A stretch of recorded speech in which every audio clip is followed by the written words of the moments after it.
Agad na nakapagpiyansa ang dating Budget Undersecretary na si Lloyd Christopher Lau na sangkot sa manuwalyang pagbili ng medical supplies sa Pharmaly noong pandemya.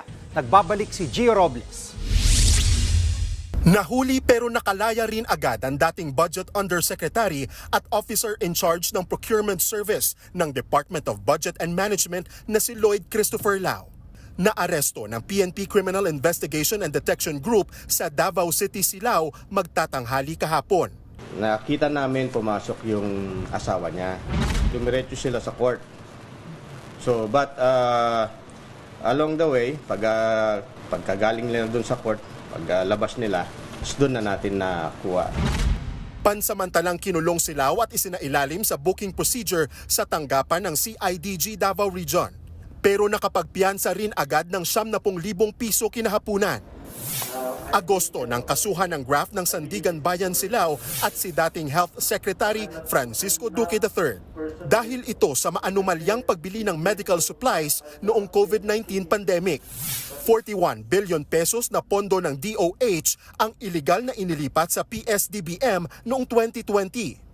Si Lau ang namamahala sa PSDBM nang ibigay sa kumpanyang Pharmaly ang bilyong-bilyong pisong kontrata sa COVID kits. Ikinadismaya naman ni dating Senador Richard Gordon ang mabilis na paglaya ni Lau. Siya kasi ang nanguna sa investigasyon noon ng Senate Blue Ribbon Committee sa Pharmaly. Kaya giit niya, dapat mas mabigat na reklamo na walang piyansa ang isinampa sa dating budget official. Nakakalungkot, medyo mababa masyado yung bail. 90,000. Dapat talaga, with all due respect to the ombudsman, ang final nila ay plunder. Matatanda ang Hunyo nang sabihin ni dating DOH Secretary Duque na direktiba ni dating Pangulong Rodrigo Duterte ang pagbili ng bilyon-bilyong pisong COVID supplies. Kaya si Gordon, kumbinsido na si Duterte ang protektor umano ni Lau at mga kasabwat nito sa Pharmaly. Minumura niya ang COA. Nag-expose na ang COA. Minumura niya kami sa Blue Ribbon. Sinasabi niya, hindi ko papayagan mag-attend. Inutusan niya ang cabinet, huwag kayo mag-attend ng hearing ni Gordon. Sa ngayon, umaasa si Gordon na bubuksan ng Department of Justice ang kaso ng Pharmaly. Si Senator Risa Ontiveros naman na isa rin sa tumutok noon sa investigasyon, umapila kay Lau na ituro na kung sino-sino ang mga nasa likod ng naturang korupsyon. Time to face the music, Attorney Lau. Oras na para harapin mo ang mga kaso laban sa'yo.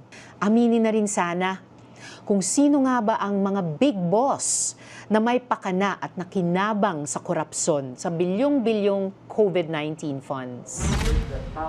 Nagbabalita mula sa Frontline, Gio Robles, News 5. Mga kapatid, Jiggy Manikad po, iba na ang may alam at may pakialam sa panahon ngayon. Para sa konkreto, kumpleto at komprehensibong balitaan sa Frontline, mag-follow at mag-subscribe sa social media pages ng News 5.